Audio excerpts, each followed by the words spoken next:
Minister. देखिए, Bharatiya Janata party दबाव बना रही है और जिस तरीके से नतीजे आए हैं उसमें भारतीय जनता पार्टी नीतीश कुमार की जेडीयू से कहीं आगे है।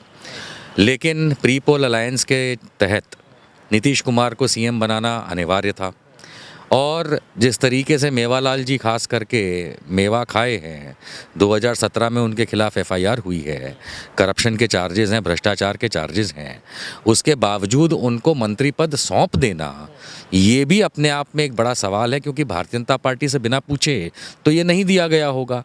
अंततः राष्ट्रीय जनता दल लालू प्रसाद यादव की जो पार्टी है उसमें जो सवाल खड़े किए गए उसके तहत चल के इनको इस्तीफ़ा देना पड़ा है। लेकिन ये प्रेशर जो है भारतीय जनता पार्टी का है, किसी तरीके से वो चाहते थे कि भैया मशीन के अंदर डाल के धो लिया जाएगा मेवालाल को, वो धो नहीं पाए। तो सर ये मतलब ये जो भ्रष्ट है उनकी नज़रों में, चाहे बिहार की जनता की नज़रों में जो भ्रष्ट नेता है चाहे विधायक है, पर उसको इतनी बड़ी जिम्मेदारी क्यों दी जा रही है?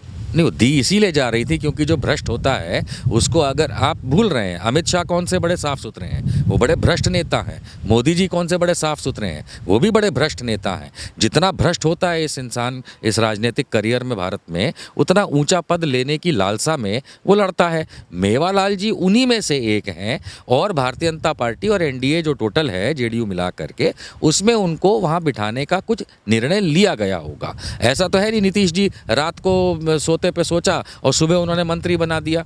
एनडीए की मंजूरी से हुआ होगा। याद रखा जाए कि जब ओथ टेकिंग सेरेमनी, शपथ विधि जब हुई थी, तो भारत के गृह मंत्री और भाजपा के कद्दावर नेता अमित शाह भी वहां पे मौजूद थे।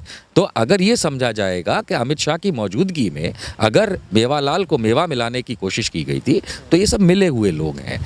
लेकिन सर जब नीतीश कुमार जी जब कुछ सोच समझ के ही निर्णय लिए होंगे शिक्षा मंत्री का पद देने के लिए, तो फिर ऐसा क्या होता है कि फिर उनको हटाए जाने के, इस्तीफा देने की मांग किया जा रहा है, ऐसा क्यों? जैसा मैंने आपसे कहा कि जिस तरीके से नीतीश कुमार और अमित शाह ने मिलकर निर्णय लिया होगा, ऐसा नहीं है कि नीतीश कुमार ने खुद स्वयं एक निर्णय ले लिया और भाजपा मान गई, जिसके अंक भी ज़्यादा हैं जेडीयू के मुकाबले। तो इन लोगों ने मिल करके किसी वजह से मेवालाल को, जो कि एक करप्ट, एक भ्रष्टाचारी है, उसके खिलाफ 2017 की एफआईआर है, उसको बिठाया। कुछ कारण रहे होंगे, मिली भगत रही होगी। लेकिन जब आरजेडी ने, जब इन लोगों ने सवाल खड़ा किया कि ऐसे भ्रष्ट व्यक्ति को जिसके खिलाफ मुकदमे चल रहे हैं, आपने क्यों मंत्री पद दिया, इसलिए उनको हटाना पड़ा। मेरे ख्याल से नीतीश कुमार तो फिर भी नहीं चाहते होंगे, लेकिन फिर भारतीय जनता पार्टी ने अपनी इमेज क्लीन रखने के लिए कोशिश करते हुए ये प्रेशर बनाया होगा और 3 दिन के अंदर उनसे इस्तीफा लिया।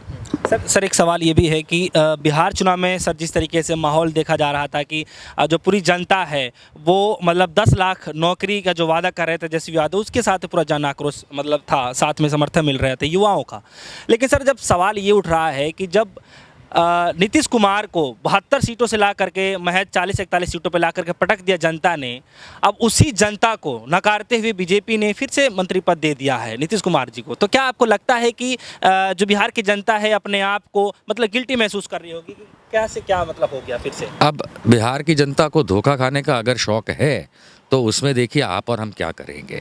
मान के चलिए कि आज भी आरजेडी सबसे ज़्यादा सीट लाने वाली पार्टी रही है बिहार में, सबसे ज़्यादा अंक तालिका में उसी को सीटें मिली हैं, यानी कि जन आक्रोश जो था वो उनके फेवर में गया। लेकिन भारतीय जनता पार्टी और नीतीश कुमार ने जिस तरीके से भी अंततः उन्होंने सत्ता पा ली है वहाँ पे, तो उसका तो भाई पहली बात तो ठीक है, सत्ता पा ली है, लेकिन क्या वो उसका निर्वहन कर पाएंगे? आप शुरुआत से देख लीजिए, जिस तरीके से 2 उप मुख्यमंत्री नौटंकीबाज बिठा दिए हैं जिनको कुछ भी नहीं आता है राजनीति के बारे में या गवर्नेंस के बारे में, जिस तरीके से मेवालाल को मेवा खिलाने के लिए और शायद उनके थ्रू मेवा निकालने की कोशिश के लिए एक भ्रष्टाचारी को मंत्री बना दिया। हो सकता है कि भारतीय जनता पार्टी अब किसी तरीके से पहले जेडीयू को दबाए, ताकि नीतीश कुमार जो प्री पोल अलायंस के अंदर सीएम घोषित कर दिए गए थे कि यदि एनडीए जीतता है तो वही बनेंगे, अब वो धीरे से कांटा निकालना पड़ेगा मछली में से। और इसी तरीके से आप देखेंगे आने वाले 6 महीने में इस तरीके का दबाव बनेगा कि नीतीश कुमार मेरे ख्याल से अपनी कुर्सी छोड़ने पे मजबूर हो जाएंगे। चलिए ठीक है सर। बीजेपी की सर मैनिफेस्टो में रहा है कि 19 लाख लोगों को मतलब वहाँ पे रोजगार मिलेगा और साथ ही साथ महिलाओं को 1 करोड़ महिलाओं को आत्मनिर्भर बनाने की बात की जा रही थी और साथ ही साथ 20 लाख लोगों को पक्का मकान देने का वादा किया गया था। तो सर क्या लग रहा है आपको, अगर हम रोजगारी की ही बात कर ले तो जो मैनिफेस्टो रहा है इनका उसी को रिपीट करते हुए सुशील कुमार मोदी जी ने कहा था कि हम 19 लाख लोगों को रोजगार देंगे, लेकिन आज की स्थिति सर ये है कि खुद बेरोजगार हुए पड़े हैं। कैसे देखते हैं सर, क्या मिलेगा लोगों को 19 लाख रोजगार? देखिए, सबसे पहले तो सुशील कुमार मोदी जी को मैं नए आडवाणी बनने की मुबारकबाद देता हूं, उनको निकाल के फेंक दिया गया है। दूसरी तरफ आपने कहा भारतीय जनता पार्टी का मैनिफेस्टो, मान के चलिए भारतीय जनता पार्टी का मैनिफेस्टो मतलब भारतीय जनता पार्टी का मजाक होता है। नौकरियां देने की जो आपने बात करी, तो मोदी जी ने भी, भारतीय जनता पार्टी ने केंद्र की सरकार में आने के लिए ये कहा था कि हम 2 करोड़ नौकरियां देंगे सालाना इस देश में। क्या मिला? ठेंगा। उसी तरीके से ये जुमले हैं, अमित शाह जी की भाषा में जुमले हैं, इनको बहुत सीरियसली नहीं लेना चाहिए। मेरे ख्याल से बिहार की जनता ने थोड़ा सा धैर्य खो दिया और बातों में आ गए। अब नुकसान वही भुगतेंगे, कुछ नहीं मिलेगा। तो सर मतलब इस तरीके से तो जो बिहार की जनता है वो फिर से अपने आप को ठगा हुआ महसूस करेगी। अब खुद को ठगा है तो ठगा हुआ महसूस करेगी ना। माफ़ कीजिएगा कि आप लोगों को जब वो नहीं याद रहा कि कैसे बिहारी मरता पिटता लॉकडाउन के समय घर पहुंचा, किस तरीके से बाढ़ आने पे भी वहाँ पे कभी केंद्र ने या नीतीश कुमार ने ध्यान नहीं दिया, किस तरीके से महिलाओं के साथ बदसलूकी, शेल्टर केस याद है ना, नीतीश कुमार किस तरीके से फंसे हुए हैं उसमें। उसके बावजूद अगर आप चाहते हैं कि इसी तरीके की सरकारें बने, तो भाई जो बनाओगे, जो बोओगे, वही पाओगे। सर एक सवाल ये भी उठ रहा है कि ऐसा सर पहली बार माना जा रहा है इस आज़ाद भारत के अंदर में जब बिहार चुनाव होता है और बिहार चुनाव के अंदर में एक भी जो एनडीए की सरकार है, एक भी मुस्लिम कम्युनिटी के लोगों को एक भी मंत्री पद नहीं देती है, जबकि अदर कम्युनिटी कास्टों को देखा जा रहा है कि दिया गया है। तो मुस्लिम कम्युनिटी क्यों नहीं दिया जा रहा है, ऐसा क्यों किया जा रहा है? क्योंकि भारतीय जनता पार्टी आज की तारीख में जो सरकार वहाँ एनडीए की बनी है, उसमें अंक तालिका में लगभग जेडीयू से डबल है। और भारतीय जनता पार्टी किसी भी मुसलमान को मंत्री नहीं बनाती है। जो केंद्र में आप मुख्तार अब्बास नकवी देखते हैं, तो वो तो एक खेल के तहत बनाए गए हैं। बाकी मुसलमानों को ना तो कभी भारतीय जनता पार्टी सपोर्ट करती है, ना कभी उनको टिकट देती है। कहीं बामुश्किल एक दे दिया हो तो बात और है, और ना ही कभी उनको पद आसीन करती है, चाहे वो मंत्री का हो चाहे किसी और चीज़ का हो। इसलिए ये आशा करना कि नीतीश कुमार जो कि समाजवाद की बातें करते हैं, लेकिन अब उनका क्या पत्ता चलेगा, मेरे ख्याल से नहीं चलेगा। इस समय भारतीय जनता पार्टी वहाँ पे जोर पे है, कम से कम सरकार के अंदर, और नीतीश कुमार जो मर्जी सोच लें, कुछ नहीं मिलेगा। सर एक और भी सवाल सर उठ रहा है। लगातार सर मीडिया ये चला रही है कि जिस तरीके से जो बीजेपी है वो मतलब मैदान में लड़ करके जो फतेह हासिल कर रही है, उसके पीछे कहीं ना कहीं अमित शाह का हाथ है। तो जिस तरीके से अमित शाह एक शहंशाह बन चुके हैं राजनीतिक, उसके कैसे देखते हैं आप कि सर वाकई में शहंशाह अमित शाह जी बन चुके हैं, क्योंकि लगातार जीत हासिल करते हुए सामने आ रहे हैं उनकी रणनीति के मुताबिक? देखिए, ऐसा होता है कि कभी सरकार बन जाती है तो अमित शाह को श्रेय देती है भारतीय जनता पार्टी, पर इसका ये मतलब नहीं है कि वो कोई भारतीय राजनीति के चाणक्य या शहंशाह हैं। क्योंकि हमको याद रखना चाहिए कि जब से भारतीय जनता पार्टी का राष्ट्र अध्यक्ष पद उन्होंने संभाला था, तब से लेकर के अब तक में जितने चुनाव उनके तहत जीते गए हैं, उससे कहीं ज़्यादा चुनाव हारे गए हैं भारतीय जनता पार्टी के राज्यों में। तो एक चीज़ समझ में आती है, देखिए बिहार में तो अमित शाह का कोई रोल भी नहीं था, इसलिए बिहार चुनाव का श्रेय देना अमित शाह को, ये मेरे ख्याल से खुद भारतीय जनता पार्टी कूप मंडूक बनने की कोशिश कर रही है, बनती रहे। जहाँ तक बात है कि वो भारतीय राजनीति के शहंशाह हैं या भारतीय राजनीति के वो चाणक्य हो गए हैं, तो हम सब ने देखा किस तरीके से महाराष्ट्र में हारे, हमने सब ने देखा कि किस तरीके से उत्तर प्रदेश के अंदर बिना अमित शाह की मदद के लेकिन मोदी के नाम पर जीता गया।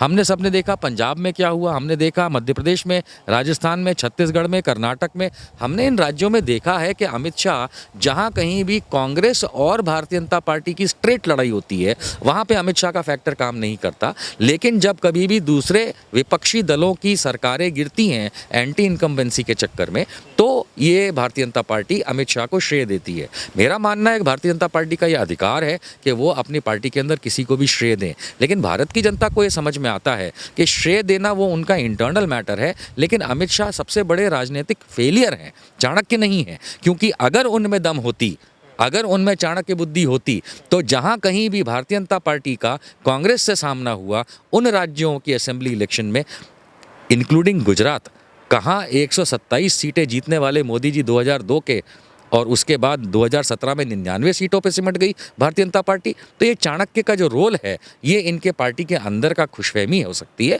भारत की जनता जानती है कि अमित शाह बहुत बड़े फेलियर हैं। सर एक आखिरी सवाल है मेरा, इसमें सर दो सवाल हैं। एक तो सर सवाल ये है कि क्या नीतीश कुमार की जो सरकार बनी है वहाँ पे जो एनडीए की सरकार बनी है, और क्योंकि बिहार में नीतीश कुमार जी फिर से सीएम पद ले चुके हैं और खुद वहाँ के सीएम भी बन चुके हैं, तो क्या आपको लग रहा है कि बीजेपी उनके मंत्रिमंडल पर हावी है? पहला सर सवाल। और सर दूसरा ये है कि जिस तरीके से सर वेस्ट बंगाल चुनाव को लेकर के जिस तरीके से सारी प्रक्रियाएं अपनाई जा रही हैं, अमित शाह जी लगातार रैली करेंगे, हर महीने में 2-3 रैलियां करेंगे, चाहे जेपी नड्डा जी जाएंगे, तो क्या लग रहा है कि बिहार चुनाव की जो फतेह हासिल करने के बाद भी वेस्ट बंगाल में अपनी फतेह हासिल कर पाएंगे? कैसे देखते हैं सर? देखिए, पहली बात तो ये है कि बिहार का जो चुनाव का अंतिम रिजल्ट आया है, उसके बाद जहाँ तक हमें पता है कि कुछ सीटों की रिकाउंटिंग की भी बात हुई है।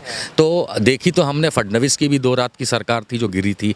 हो सकता है कि अगर सही तरीके से रिकाउंटिंग दोबारा हो तो ये सरकार भी गिर जाए। लेकिन फ़िलहाल जो एनडीए की सरकार है और नीतीश कुमार इस समय जो चीफ मिनिस्टर हैं, भारतीय जनता पार्टी अपना दबाव बनाए हुए है, क्योंकि अंक तालिका में वो लगभग डबल है, दुगनी है जेडीयू से। तो वो चाहेगी कि कुछ समय के अंदर ये जो बोझ है नीतीश कुमार नाम का, इसको भारतीय जनता पार्टी अपने सिर से उतारे। और ये देखने में आएगा अगर भारतीय जनता पार्टी और एनडीए की सरकार चलती रही जेडीयू की बिहार के अंदर। दूसरी बात आती है, आपने पूछा बंगाल के बारे में।